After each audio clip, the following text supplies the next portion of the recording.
Welcome to this custom-tailored deep dive created specifically for you. We're so glad to have you joining us. Yeah. So I want you to imagine, if you will, a classic teenage boarding house. Oh, boy. Right? You've got the shared dorm rooms, the overlapping schedules. Just utter chaos. Exactly. The chaotic, kinetic energy of dozens of young people just living under one roof, far from their families.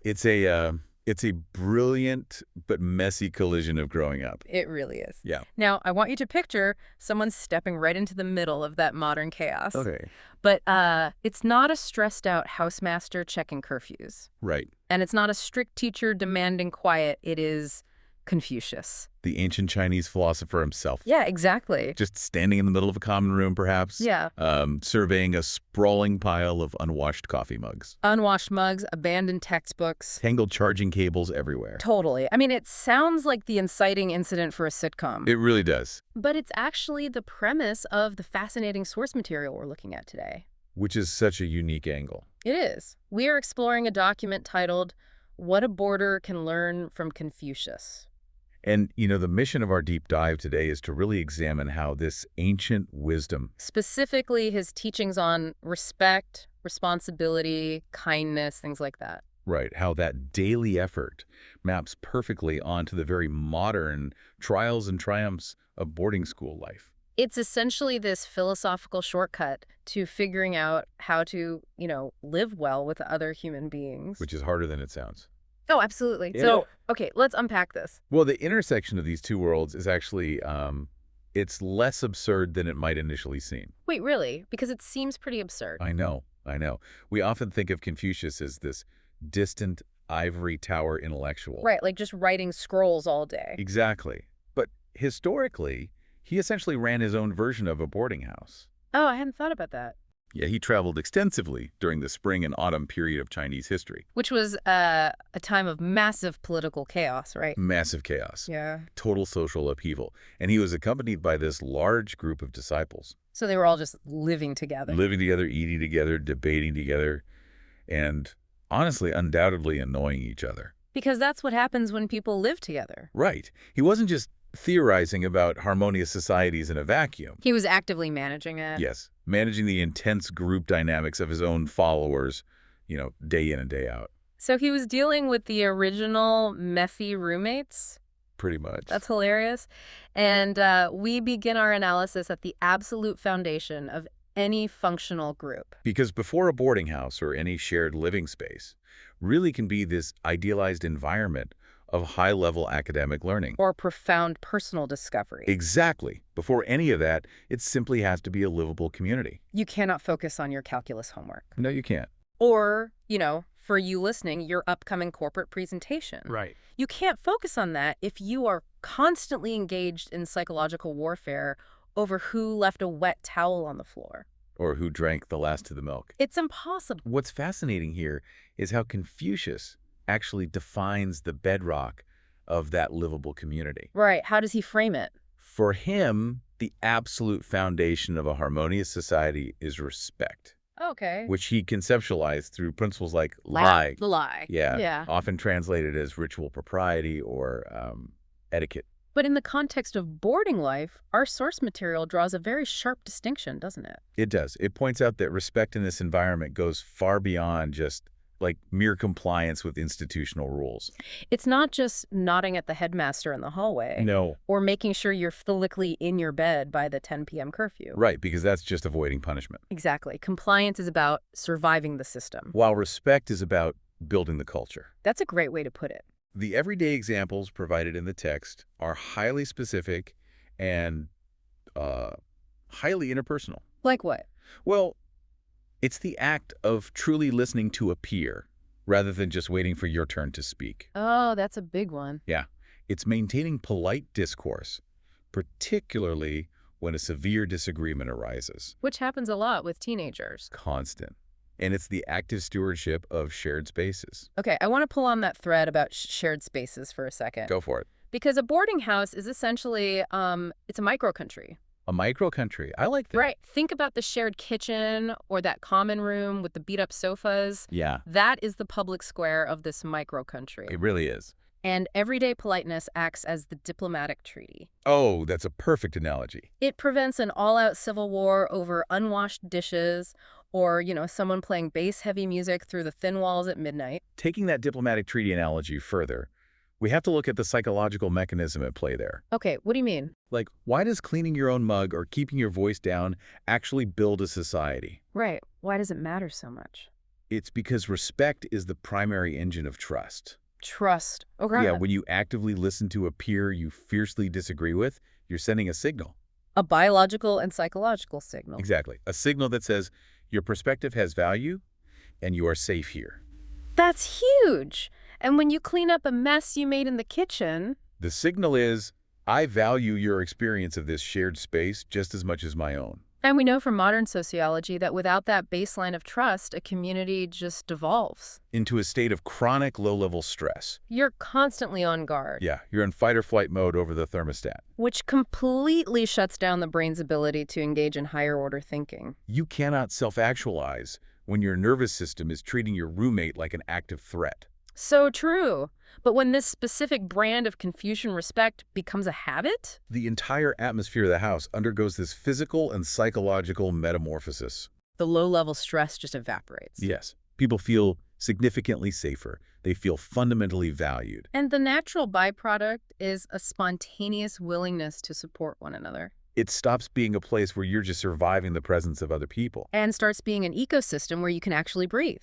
Exactly. And the text takes a really interesting pivot right here. It does. Once that foundational respect for the external community is established, the focus completely shifts inward. It goes from how you treat the collective group to how you govern yourself. Because living away from home grants these teenagers a massive, sudden influx of independence. It is a profound shock to the system. Oh, I bet. Suddenly, the external regulators of parents are removed. Right. And the student is left with the daunting task of self-regulation. Okay, wait, let me push back here for a second. Sure. Because Confucianism is historically criticized for demanding, rigid social conformity, right? That is a common critique, yes. Yeah. It's often viewed as a philosophy of just falling into line and obeying the hierarchy. Right. And boarding schools already have this pervasive cultural reputation for churning out identical, highly institutionalized kids. Yeah, the uniform, the strict schedules. Exactly. So if we are applying Confucius to a dorm room full of newly independent teenagers, aren't we just creating a factory for compliance rather than teaching true independence? That is a crucial distinction to make. And it really cuts to the core of the paradox of freedom. The paradox of freedom. Yeah. We culturally conflate independence with doing whatever we want whenever we feel the urge to do it. Right, like eating ice cream for breakfast. Exactly. But unchecked impulse isn't freedom. No. No, it's just being a slave to your own immediate desires. Oh, wow. The text unpacks this beautifully by demonstrating that true independence is the ability to guide yourself wisely toward your actual goals. So it's about self-direction, not just lack of rules. Precisely. Confucius argued that rigorous personal discipline is the only vehicle that actually enables a person to reach their full potential. So the structure doesn't trap you. That structure frees you. So what does this all mean? Well, freedom without discipline is just chaos. We see this with adults, too. All the time. If you have a completely free weekend with absolutely no structure, you often end up, doom scrolling for 8 hours and feeling terrible. Whereas a planned weekend actually feels restorative. Yes. Why is that? The underlying mechanism here is rooted in how our brains process decisions, Okay. specifically regarding the prefrontal cortex, which governs executive function. Right. For a teenager in a boarding house, that prefrontal cortex is literally still under construction. It's not fully baked yet. Not at all. So if they have to use sheer willpower to make every single correct choice. Like managing their prep time without reminders. Yeah, or choosing sleep over glowing screens. Or completing tasks when their motivation is entirely depleted. If they do all that through willpower alone, they will suffer from massive decision fatigue. They'll just burn out. Exactly. You can only white-knuckle your way through a math assignment so many times. It's exhausting. So how does a student or, an adult listener facing their own endless tasks, Right. how do they actually build that discipline without burning out their executive function? They do it by utilizing what Confucius called ritual. Ritual, like a ceremony. More like external scaffolding. Ah. The text highlights the importance of making positive choices when absolutely no one is watching. Integrity in the dark, basically. Exactly. Yeah. By turning these positive choices into non-negotiable personal rituals, you remove the decision-making process entirely. So you don't even have to think about it. Right. You don't debate whether to study. You just execute the ritual of studying at 7 p.m. You don't debate whether to put the phone away. You just follow the ritual of putting it in the drawer. That's brilliant. This automation preserves mental energy. It really does. It turns what feels like a monumental daily effort of sheer willpower into an effortless, automated habit. Which brings us to a pervasive cultural myth that the source material actively dismantles. Oh, the myth of the heroic moment. Yes. We have this grand cinematic narrative in our society that character is forged in massive, dramatic I crucibles, think of a giant moral dilemma, right? a sudden heroic act. Or a sweeping life change. But the reality of building the kind of self-discipline we are talking about is infinitely quieter, And frankly, a lot less glamorous. so much less glamorous. If we connect this to the bigger picture, Confucius viewed character formation not as a sudden lightning strike of moral clarity, But as a slow the process. slow process of geological accretion. Wow. Geological accretion. It is formed through consistent, almost imperceptible daily action. It makes me think of the concept of compound interest in finance. That's a great way to look at it. Right. A single instance of doing the right thing. Like owning up to a mistake you made on a minor assignment. Or taking 10 minutes to help a peer understand a complex physics concept. Yeah, that is just a microscopic deposit into your character account. By itself, looking at that one single day, it doesn't seem to move the needle. Not at all. You aren't suddenly wealthy in integrity. But if you make those small, unglamorous deposits daily. The interest compounds exponentially over time. Exactly. And the text details the specific micro-habits that drive this compounding effect in a boarding environment. Give me some examples. Well, it's the habit of stepping in to help others before they have to ask. That's a big one. It's maintaining strict academic honesty, even when cheating on a minor quiz would be incredibly easy. And completely undetectable. Right. It's the immediate acceptance of responsibility for a misstep. Completely bypassing the instinct to deflect blame onto a roommate or a teacher. Yes. And crucially, it is the daily practice of resilience. Which, in the context of school, just means waking up and trying again after a very public failure. Because failures are public when you live with everyone. Yeah, you bomb the history presentation or you miss the critical goal on the sports field. And the entire house knows about it. The habit is simply refusing to let that failure dictate your identity the next morning. That concept of identity is paramount here. How so? Neuroscience tells us that neurons that fire together wire together. Right. As these microhabits compound, they cause a profound psychological shift. You experience cognitive dissonance if your actions don't match your self-image. So by consistently acting disciplined, Your brain begins to fundamentally reshape how you view yourself. you stop being someone who tries to do the right thing. And you identify as someone who is disciplined. You adopt the identity. I am a person who makes the hard choice in the dark. Exactly. And the ultimate Confucian hack here, the thing that makes this profound, is realizing that you cannot actually do this work in isolation. No, you can't. Like, a listener might be thinking, I could achieve perfect Zen discipline if I just lived alone in a cabin. A lot of people think that. But your roommate's annoying habits, or your coworker's infuriating passive aggressiveness, They aren't a distraction from your personal growth. they are the gymnasium where your personal growth is actually built. I love that.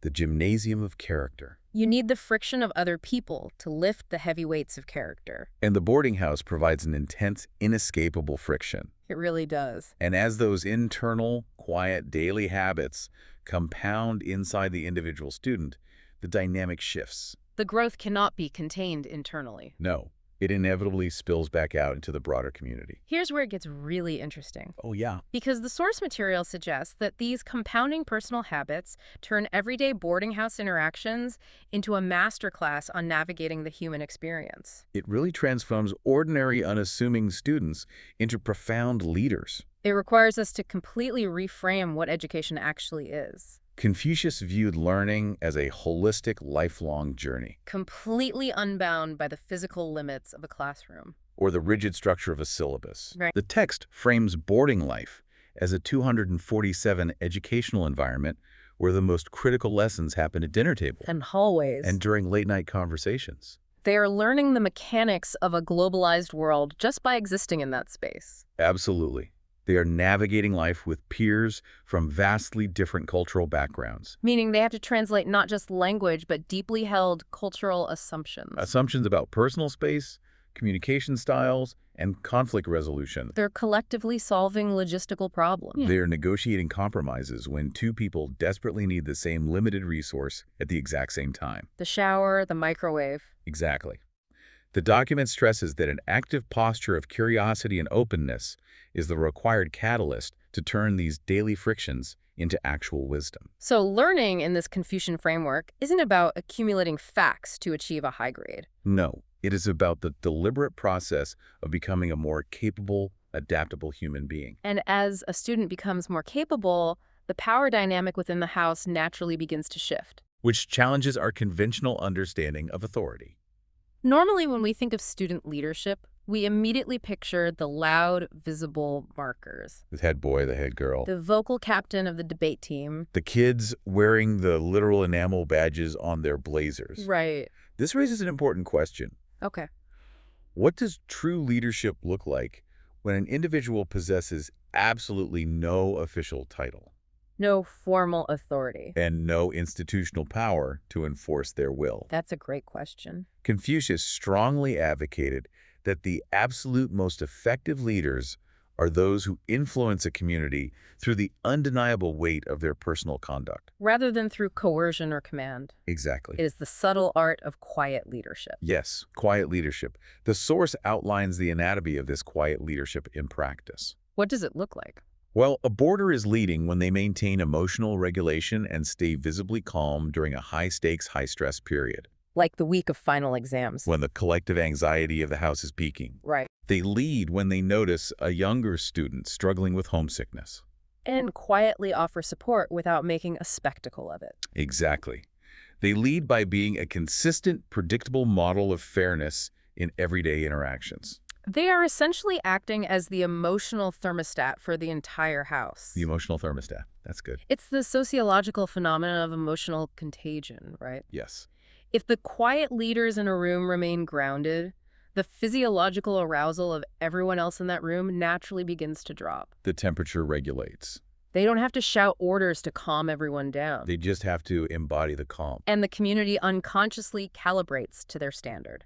The text notes that while this specific brand of leadership operates almost invisibly, its impact on the community's culture is monumental It's infinitely more powerful than formal authority. because it is authentically earned. It is the direct, accumulated result of those compounding micro-habits we discussed. People follow the quiet leader not because they are required to, but because they inherently trust them. It is incredible how tightly interwoven this entire philosophy is. It really is. You start at the base layer with respect for others, Which builds a functional community. and that stability provides the space to develop internal self-discipline, You automate that discipline through daily rituals and micro-habits. which slowly accretes into solid character, And finally, that character naturally radiates outward as quiet leadership. which elevates the baseline of the entire community all over again. It is a perfect, self-sustaining loop of human development. It is a profound, meticulously designed ecosystem of moral and social growth. The text brings these seemingly disparate concepts into a cohesive conclusion by highlighting the tangible stakes of shared living. Because attitudes, both constructive and destructive, are highly contagious in a closed environment. A deep-seated cynicism or a toxic attitude can infect an entire dorm floor Or an entire corporate department. in a matter of days, But the inverse is equally true. and exponentially more powerful. The source clearly outlines the ultimate outcomes of this Confucian approach. When individuals actively and consistently practice respect, discipline, and responsibility, the results are measurable. The baseline of trust within the community swells. The frequency and, more importantly, the severity of interpersonal conflict drops dramatically. And overall well-being, encompassing both mental and emotional health, measurably improves. The ultimate takeaway is that personal growth and community well-being are deeply, inextricably linked. You cannot cultivate a truly healthy community out of profoundly unhealthy individuals. And it is nearly impossible to remain a healthy individual if you are constantly battling a toxic environment. You have to work on both simultaneously. Confucius grasped this interconnected reality thousands of years ago. And it remains the fundamental truth of a modern boarding house. However, the source material does not leave us with a mandate for flawless execution. Thank goodness. Right. It leaves us with a highly comforting, highly pragmatic final thought that is absolutely essential for any young person And frankly, any adult. to internalize. Because we have spent this entire deep dive discussing rigorous self-discipline, absolute integrity in the dark, and constantly modeling perfect behavior. If you look at that as a daily checklist, it feels like a crushing, impossible standard of perfection. It really does. The text explicitly anticipates that exact overwhelming feeling. What does it say? It assures the reader, you do not need to be perfect to experience profound growth. The goal of the Confucian model is not flawless adherence to a rigid set of rules. The goal isn't to be a robot. The goal is intentionality. What actually matters is the willingness to make thoughtful choices each day. The baseline commitment to treating others with inherent respect. And most importantly, the humility to learn from the experience when you inevitably fail. Because you will fail. We all do. You will lose your temper. You will make the selfish choice. You will leave the mug in the sink. Confucius taught that becoming a good person, a junzi, is a lifelong, iterative process. It is not a fixed destination you arrive at on graduation day. Boarding life simply provides a unique, highly concentrated laboratory to begin running those experiments in character. Step by step, habit by habit, choice by choice. It removes the paralyzing pressure of perfectionism. And reorients the focus entirely onto the trajectory. Are you just trying to be a fraction of a percent better today than you were yesterday? That's the real question. And as we wrap up, that incremental framing makes me think about the ultimate destination of these students. Right. The text focuses heavily on how these boarders are learning to make positive choices in the dorms, isolated from the wider world. But I want you, the listener, to consider something as you go about the rest of your day. okay. Think about the moment when these teenagers finally graduate, pack up their duffel bags, and walk out of that boarding house for the very last time. The huge transition. Does the boarding house dynamic ever really end? Oh, that's an interesting thought. Or is the adult world we all live in right now, our massive, hyper-competitive corporate workplaces, There are sprawling, diverse suburban neighborhoods. our increasingly tense and interconnected global community? Is it all just one giant, infinitely more complex boarding house? We are all still just trying to figure out how to share the space without driving each other crazy. We really are. We are still constantly negotiating the public square, still trying to clean up our emotional and physical messes so the next person can use the kitchen. And maybe, just maybe, those quiet, completely unobserved choices we make every single day, The ones no one claps for, and no one gives us a badge for. are the only things actually keeping the whole fragile structure of society together. That is a profound way to look at it. Something to chew on the next time you're standing in the office kitchen debating whether to leave your coffee cup in the sink for someone else to deal with. So true. Thank you so much for joining us on this deep dive. We'll catch you next time.